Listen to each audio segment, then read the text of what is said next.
Shalom semuanya, senang kembali dalam program Deep Talk with Pastor Tadarusan Alkitab. Kita bisa melanjutkan pembacaan Alkitab kita di hari Jumat malam ini. Dan sebelum kita mulai, saya mengajak semua untuk satu hati kita doa. Bapak yang baik, terima kasih buat hari ini.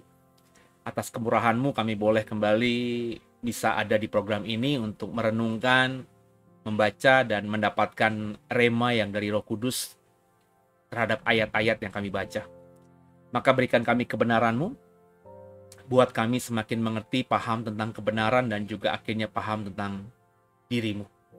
Jangan satupun kami yang Kau lalui. Kami serahkan program ini di dalam nama, di atas segala nama Yesus Kristus, yang kami percaya akan menolong kami semakin paham dan mengenal Bapa yang sejati. Kami siap diberkati. Haleluya. Amin. Yuk Bapak Ibu, kita siapkan Alkitab kita coba membaca dan kemudian nanti minta Roh Kudus untuk memberikan rema dari ayat-ayat yang kita baca tadi. Mazmur pasal 8 ya. Ini kalau tidak salah ayatnya tidak banyak Bapak Ibu. Mazmur pasal 8 kita akan membaca ayat pertama dan seterusnya. Perikopnya diberi judul manusia hina sebagai makhluk mulia ya. Sama-sama kita baca ayat pertama. Untuk pemimpin biduan, menurut lagu Gitit Mazmur Daud. Ya Yahweh, ya Tuhan, Tuhan kami, betapa mulianya namamu di seluruh bumi. Keagunganmu yang mengatasi langit dinyanyikan. Dari mulut bayi-bayi dan anak-anak yang menyusu telah kau letakkan dasar kekuatan karena lawanmu, untuk membungkamkan musuh dan pendendam. Jika aku melihat langitmu, buatan jarimu, bulan dan bintang-bintang yang kau tempatkan, apakah manusia sehingga engkau mengingatnya? Apakah anak manusia sehingga engkau mengindahkannya? Namun engkau telah membuatnya hampir sama seperti Allah, dan telah memahkotainya dengan kemuliaan dan hormat. Engkau membuat dia berkuasa atas buatan tanganmu. Segala-galanya telah kau letakkan di bawah kakinya.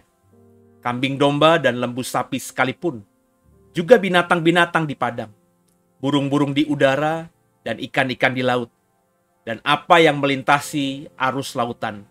Ya Yahweh, Tuhan kami, betapa mulianya namamu di seluruh bumi. Terpujilah nama Tuhan. Ya, Bapak Ibu. Apa yang Bapak Ibu bisa dapatkan dari Mazmur yang 9 ayat ya, yakni Mazmur 8. Nggak banyak tentunya. Tapi yang saya dapatkan tadi, ini adalah bicara soal bagaimana Yahweh, bagaimana Allah kita itu sangat mengasihi kita. Ya. Satu sisi, banyak teolog Kristen yang menganggap Mazmur 8 ini adalah bagian dari nubuatan terhadap Mesias kita, Yesus Kristus. Saya tidak keberatan dengan hal itu, karena memang dari ayat-ayatnya bisa mengarah ke sana. Tapi sebelum kita arahkan ke sana, coba kita baca sesuai konteksnya. Ada kalimat tadi, apakah anak manusia sehingga engkau mengindahkannya? Namun engkau telah membuatnya hampir sama seperti Allah dan telah memahkotainya dengan kemuliaan dan hormat. Engkau membuat dia berkuasa atas buatan tanganmu. Segala-galanya telah kau letakkan di bawah kakinya. Kambing domba dan lembu sapi sekalian. Juga binatang-binatang di padang. Burung-burung di udara dan ikan-ikan di laut. Dan apa yang melintasi arus lautan. Yaitu kan anak manusia ini tergantung kita bagaimana menafsirkannya atau menerjemahkannya.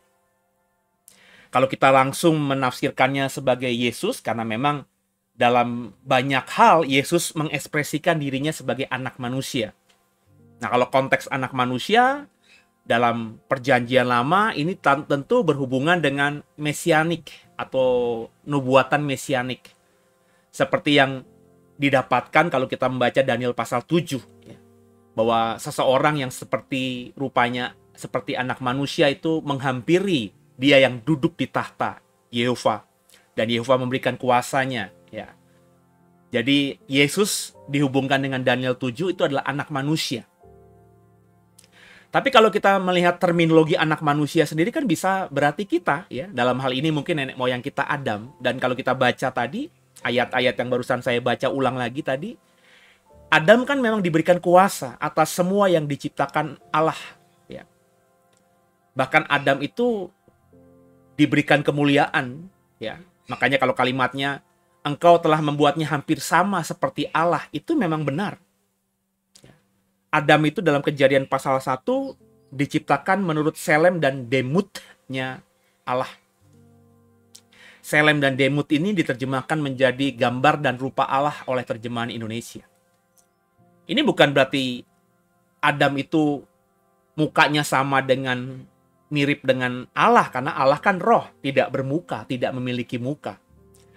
Gambar dan rupa Allah ini lebih kepada Adam ini diberikan kemampuan untuk sama seperti Allah. Dalam banyak hal.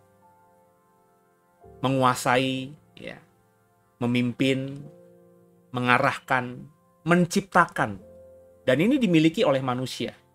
Maka dalam pasal-pasal awal kitab Kejadian, kalau kita membaca di Kejadian misalnya pasal 11, bahwa manusia itu bisa membangun menara yang ujungnya sampai ke langit. Terus di teks itu juga Allah berkata bahwa, waduh ini kalau begini setiap yang dipikirkan manusia pasti jadi. Itu karena Allah memang menciptakan Adam di Kejadian 1 dengan gambar dan rupanya. Memiliki kapabilitas, memiliki kemampuan untuk bisa seperti Allah. Makanya kalau hari-hari ini manusia memang begitu luar biasanya. Ya misalnya dalam ilmu pertanian, ilmu peternakan. Ya. Dalam banyak hal kan manusia udah benar-benar seperti Allah. Ya, dengan ilmunya bisa merekayasa genetika misalnya. Zaman saya kecil, saya masih ingat banget saya sering pulang ke rumah mbah saya, eyang saya dari pihak ibu. Karena ketika saya kecil, mereka berdua masih hidup, tapi kalau dari garis ayah saya sama sekali nggak pernah melihatnya. Karena sebelum orang tua saya menikah, kakek saya dari pihak ayah saya sudah nggak ada semuanya. Tapi dari garis ibu saya masih ingat sekali, memorinya masih terekam. Saya bahkan sudah menikah dan punya anak Sean, itu eyang saya yang putri baru meninggal. Jadi memorinya masih terekam ya di kepala saya. Kalau yang putra itu sekitar saya usia SMA kalau tidak salah ya, SMA lebih ya, mungkin kuliah itu baru meninggal. Jadi juga saya melewati masa kanak-kanak saya dengan mereka. Nah ketika pulang kampung itu saya ingat banget bahwa dapat cerita lah, bukan interview namanya anak kecil ya. Dapat cerita bahwa kalau di desa zaman itu kalau panen setahun 2 kali itu udah mujur. Sometimes kalau ada wereng, ada hama wereng ya, kemudian ada kemarau panjang ya, setahun itu cuma sekali panen padi ya, yang kemudian bisa menjadi beras dan akhirnya dikonsumsi menjadi nasi. Tapi kalau kita misalnya sekarang ini mau buka wawasan aja, buka Google atau lihat di YouTube, itu bahkan dengan benih-benih padi yang direkayasa genetikanya, itu setahun bisa 3 kali panen. Zaman saya kecil, itu kalau nanam padi, kalau nggak ada air, pasti mati. Sekarang dengan orang-orang hebat di IPB, ya, mereka bisa merekayasa genetika sehingga padi itu tidak lagi harus tergantung dengan air. Butuh air tapi tidak seperti zaman dulu. Jadi kalau ada kemarau panjang ya ada benih padi tertentu yang bisa bertahan. Zaman dulu kalau mau nanam padi harus di sawah. Daerah khusus. Tapi hari ini orang bisa nanam padi di ember. Orang bisa nanam padi di atas rumah. Orang bisa nanam padi di kebun. Dengan ada rekayasa tertentu. Bisa itu. Benihnya direkayasa, cara tanamnya direkayasa. Artinya kan ini manusia menciptakan benih padi. Benih padi yang asli, yang dulu Tuhan ciptakan, yang Allah ciptakan untuk manusia, itu sekarang ini sudah berkembang luar biasa, dan benih padi yang sekarang ini ditanam oleh para petani kita itu bukan lagi benih padi yang sama seperti yang dulu aslinya. Berarti manusia sudah bisa mengkreasikan, menciptakan. Kenapa demikian? Karena memang diciptakan gambar dan rupa Allah. Jadi ayat ini Bapak Ibu, Mazmur 8 ini ya tergantung kita, sudut pandang kita, membacanya gimana. Bisa kita arahkan seperti orang Yahudi, bahwa ini bicara mengenai manusia biasa, yang meskipun manusia, tapi beda dengan makhluk hidup lainnya, diberikan kemuliaan, ya, sehingga manusia itu memang diciptakan hampir sama dengan yang menciptakan, yakni Allah sendiri. Atau kalau dalam iman saudara-saudara kita atau kita yang Kristen menganggap bahwa ini adalah salah satu nubuatan dari Yesus, yang nggak kenapa-napa. Karena Yesus memang adalah anak manusia juga. Faktanya, baik mau ditafsirkan dan diterjemahkan anak manusia ini manusia biasa, Adam, atau Yesus, memang faktanya Adam juga diberikan kuasa atas semua yang sudah diciptakan Tuhan. Binatang ternak, burung-burung di udara, ikan-ikan, semua kan sudah diserahkan oleh Allah untuk dipelihara oleh Adam dan keturunannya. Ya. Dan itu teksnya tertulis banget dalam kitab Kejadian pasal yang pertama. Jadi di Mazmur pasal 8 ini, pemazmur dalam hal ini Daud itu benar-benar mau menyanyikan pujian. Di kalimat awalnya tuh, ya Yahweh Tuhan kami, betapa mulianya namamu di seluruh bumi, keagunganmu mengatasi langit-langit. Dan dari mulut bayi-bayi dan anak-anak menyusu telah kau letakkan dasar kekuatan, karena lawanmu untuk membungkamkan musuh dan pendendam. Jadi pemazmur sedang mengekspresikan rasa hormat yang tinggi kepada Yahweh. Kalimat berikutnya dalam ayat yang ketiga, jika aku melihat langitmu, buatan jarimu, bulan dan bintang-bintang yang kau tempatkan, apakah manusia sehingga engkau mengingatnya? Jadi ini juga ekspresi iman dari Daud, yang saya percaya juga ekspresi iman orang-orang yang hidup sejaman Daud, yakni orang-orang Israel, keturunannya Abraham, Ishak, dan Yakub, bahwa langit, bulan, bintang ini diciptakan dengan jarinya Tuhan. Tentu jari di sini adalah maknanya simbolik, karena Tuhan kan nggak punya jari. Bapa kan adalah, atau Allah kan adalah roh. Jari di sini kan bisa kita tafsirkan simbolik, bahwa semua ada, langit, bulan, bintang itu ada karena campur tangan Tuhan. Diciptakan karena Tuhan. Kalau Bapak Ibu sudah pernah mengikuti khotbah seri saya, itu kalimatnya Beresit bara Elohim. Pada mulanya Allah menciptakan, dan kata bara itu indikatornya adalah creation ex nihilo. Jadi diciptakan benar-benar tanpa asal, tanpa bahan, ya. Diciptakan benar-benar dari nol. Langit dan bumi itu, dalam hal ini langit dan bumi, diciptakan bara. Jadi diciptakan tidak ada bahan apapun. Ketika Tuhan menciptakan, ya langsung diciptakan begitu saja. Ini begitu berkuasanya memang konsep pemahaman orang Yahudi terhadap Allah mereka, yakni Yahweh, yang juga merupakan Allah kita. Kenapa saya bilang Allah kita? Karena Yesus dalam Markus 12 ayat 29 mengatakan bahwa Yahweh adalah Allah kita. Yahweh adalah Esa. Dia mengutip habis Ulangan 6 ayat 4. Jadi sebenarnya kalau ditanya Allahnya orang Kristen dengan Allahnya orang Yahudi sama nggak? Sama. Siapa? Yahweh. Yesus pemimpin kita, junjungan kita, Tuhan dan Juru Selamat kita mengajarkan hal itu. Dan Yesus juga mengatakan bahwa tidak ada di perjanjian lama yang dihapuskan itu. Tidak ada satu titik iota pun yang dihapuskan. Jadi memang itulah iman Yesus. Ya. Dan Yesus datang ke bumi ini tidak mendirikan agama. Itu yang berkali-kali saya bilang. Agama itu baru didirikan di zamannya Konstantinus menjadi kaisar Roma. Itu pun juga kepentingan politik. Ya. Dia mendapat vision, dapat mimpi, dia lagi mau berperang. Ya. Bahwa dia akan memenangkan perang kalau memakai simbol-simbol salib, simbol-simbol Kristen. Itu kan cerita yang gampang sekali Bapak Ibu dapatkan di Google, di YouTube. Silahkan aja cari. Dalam buku sejarah juga begitu. Kemudian Konstantin ini akhirnya memakai bendera-bendera atau panji-panji salib. Ya. Kemudian pasukannya juga disebut pasukan salib karena memang punya tameng, perisai juga salib. Ya. Kemudian dia berperang dengan lambang itu dan dia menang. Nah, sejak saat itulah kekristenan menjadi agama resmi dari kekaisaran atau Imperium Roma. Jadi orang-orang Roma itu menjadikan Kristen sebagai agama bukan dasarnya itu karena percaya, ya, atau mendengarkan khotbah dari para bapak-bapak gereja, tapi Konstantin lah yang menjadikannya. Karena apa? Karena kepentingan politik. Terlebih kalau Bapak Ibu membaca cerita tentang Konstantin, Konstantin itu bahkan baru bertobat. Itu perang ini sudah lewat nih. Perang dengan menggunakan simbol-simbol salib ini sudah lewat nih.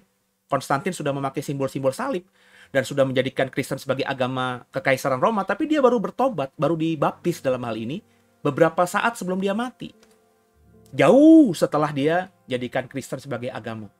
Jadi sepanjang dia hidup ketika sudah menjadikan Kristen sebagai agama kekaisaran Roma, Konstantin belum bertobat, Konstantin belum dibaptis, Konstantin belum menjadi seorang Kristen. Tapi dalam momen itu nggak ada yang bisa menentangnya, wong dia kaisar, dia yang punya kuasa. Dan orang seperti inilah yang juga berperan aktif dalam konsili-konsili awal gereja. Konsili Nisea maupun Kalsedon. Dia yang punya andil besar menentukan pengakuan iman gereja saat itu yang kita adopsi juga menjadi pengakuan iman Kristen kita. Ya, jadi bisa dibayangkan ya.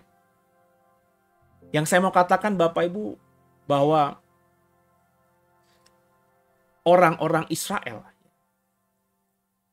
itu sudah percaya dengan sungguh bahwa Allah lah yang menciptakan alam semesta ini. Dan mereka percaya bahwa Allah yang menciptakan alam semesta ini bernama Yahweh.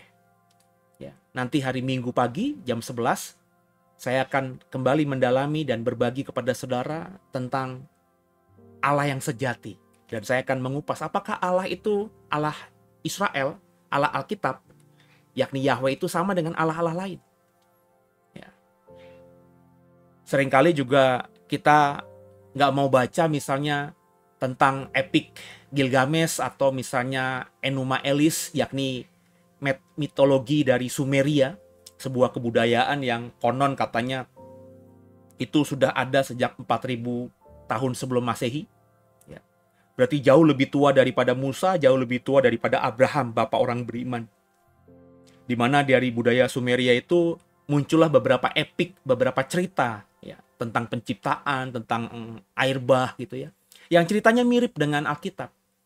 Kemudian orang-orang berkata, loh berarti siapa yang meniru? Alkitab itu kan kalau kita ngomongin perjanjian lama katanya yang menulis pertama kali adalah Musa. Ya. Ini budaya Sumeria itu 4000 tahun sebelum Masehi, lebih tua jauh daripada Musa, ribuan tahun sebelum Musa.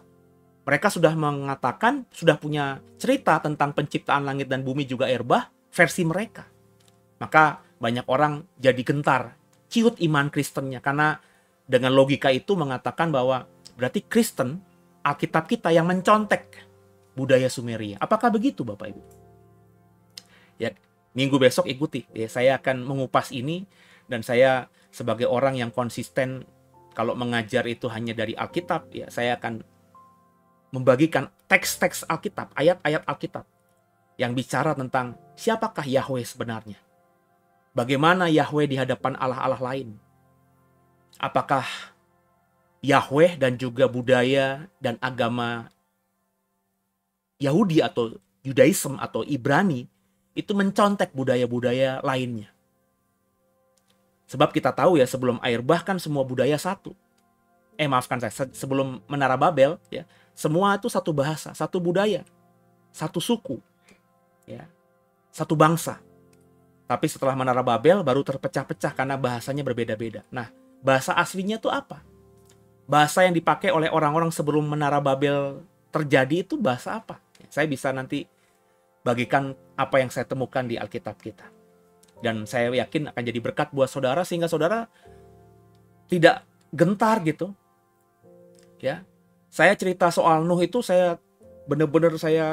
maafkan saya, cerita soal air bah Bapak Ibu yang didapatkan dari semua budaya-budaya tertua di dunia itu saya baca benar-benar. Ceritanya tentang air bah yang melanda seluruh dunia. Semuanya mati, kecuali orang-orang tertentu dalam bahtera. Ceritanya agak sedikit berbeda. Orangnya, namanya berbeda memang. Tapi saya tidak pernah meragukan bahwa versi yang benar itu adalah versi Alkitab. Kenapa? Nanti hari Minggu ikuti. Jadi, yuk sama-sama kita sekarang ini belajar kebenaran. Mazmur Daud ini mengingatkan kita bahwa sejak Daud di zamannya, orang Israel percaya bahwa yang menciptakan alam semesta ini adalah Allah yang mereka panggil dengan Yahweh. Ya Yahweh, Tuhan kami. Ini juga menarik kan, kalau terjemahan Indonesia kan, ya Tuhan, Tuhan kami. Kok Tuhan diulangi 2 kali? Padahal Tuhan yang pertama itu Tuhan, huruf besar, yang diterjemahkan dari kata Ibrani YHWH tadi, Yahweh tadi. Mestinya kan, ya Yahweh, Tuhan kami, Elohenu, ya, Elohim kami, kurang lebih begitu. Ya. Nah, kalau kita baca benar-benar Alkitab sesuai dengan teks aslinya, maka Alkitab itu ineransi, Bapak Ibu. Alkitab itu tidak mungkin salah. Dan saya mengajak Bapak Ibu untuk belajar membaca Alkitab dengan perspektif yang benar. Bukan berarti kita tidak menghormati terjemahan yang kita bisa baca. Misalnya Bapak Ibu membaca terjemahan Indonesia, bukan berarti kita tidak menganggap terjemahan Indonesia itu bagus. Semua terjemahan bagus. Cuma tidak ada terjemahan yang paling sempurna. Makanya setiap kita membaca dari satu terjemahan, kita harus bandingkan dengan terjemahan lainnya. Kalau Bapak Ibu punya kemampuan sedikit mengerti saja bahasa Ibrani dan bahasa Yunani, maka itu jauh lebih baik. Jadi Allah kita adalah Yahweh. Kata Daud dalam Mazmur 8 tadi, dialah yang menciptakan langit, menciptakan bulan dan bintang. Ya. Dan dia sudah menciptakan anak manusia. Ya. Mirip dengan dia. Ya. Memiliki kesempurnaan nyaris seperti dia. Sehingga akhirnya berkuasa atas segala apapun yang diciptakan oleh Yahweh. Maka kita bersyukur. Maka jadilah orang-orang atau manusia-manusia yang mengingat kembali, atau manusia-manusia yang sadar kembali ketika awalnya Allah kita menciptakan nenek moyang kita. Kita harus memposisikan diri sebagai wakil Allah untuk bisa mengelola dunia ini. Maka kalau kita punya kuasa, pakailah kuasa kita untuk benar-benar menjaga semua yang ada di dunia, di bumi ini, terutama makhluk-makhluk ciptaan Allah, agar apa? Terpelihara. Ya. Maka kalau kau punya kemampuan, punya kekuatan, politik, ekonomi, misalnya, ya, tahu ada beberapa binatang yang nyaris punah, ambil bagian di situ. Kalau kita tidak ada hati di sana, bantu dengan danamu di situ, supaya konservasi terhadap binatang-binatang yang nyaris punah ini bisa berhasil, dan akhirnya binatang-binatang itu tidak lagi punah karena mulai bisa dikembangbiakan lagi. Itu bagian dari tugas yang Tuhan berikan kepada kita. Kalau kita belum punya kekuatan politik, ekonomi, uang, dan lain sebagainya, paling tidak kita menjaga bumi ini. Menjaga semua yang ada di sini. Bukan berarti kita yang punya kuasa, kita akhirnya menjadi makhluk yang menindas makhluk yang semena-mena terhadap makhluk ciptaan Tuhan yang lainnya. Ada kita harus kendalikan, tapi juga bukan berarti dengan kekuatan kita berantas. Karena setiap makhluk itu Tuhan ciptakan tentu pada awalnya adalah baik. Ketika Tuhan ciptakan semuanya, Tuhan lihat semuanya itu sangat baik. Peran kita ada di situ. Supaya ketika nanti ada waktunya di entah kapan Tuhan datang menjemput kita, langit dan bumi yang lama ini lenyap, kita didapati sedang mengelola ciptaan Allah ini dengan baik. Sehingga kita akan menjadi orang-orang yang dihargai oleh Allah karena sudah melakukan salah satu bagian yang diberikan Allah sebagai tanggung jawab kita sebagai manusia. Semoga paham, semoga mengerti, dan mulai dikerjakan dalam hari-hari di sisa hidupmu ini. Semoga diberkati. Kalau diberkati jangan lupa di like, di subscribe, dan juga di share ya. Ajak orang lain untuk tahu sehingga bisa join program ini setiap Kamis, Jumat, dan Sabtu malam. Supaya setiap Kamis, Jumat, Sabtu malam bisa coba ikut dalam program Satu Pasal Membaca Alkitab. Ya, kita sudah lewati panjang nih. Perjanjian baru sudah selesai dan perjanjian lama tuh mundur ya, dari Maleaki sekarang sudah di Mazmur pasal 8. Jadi tinggal beberapa kitab lagi sampai Kejadian nanti kita akan selesaikan. Mungkin butuh setahun atau 2 tahun lagi. Saya nggak tahu. Kita ikutin aja, kita ngalir aja. Ya. Dan kalau diberkati juga bisa dukung dalam doa supaya program ini bisa berjalan dan pelayanan kami dari The Way, terutama pelayanan digital kami ini bisa semakin jadi berkat bagi banyak orang. Kalau ada tergerak untuk menabur, ada nomor QRIS, tinggal di scan. Ada nomor rekening juga tinggal ditransfer. Berapapun taburan saudara tentu pasti akan berguna untuk memperbesar kerajaan surga lewat pelayanan digital ini. Yuk, tundukkan kepala kita doa.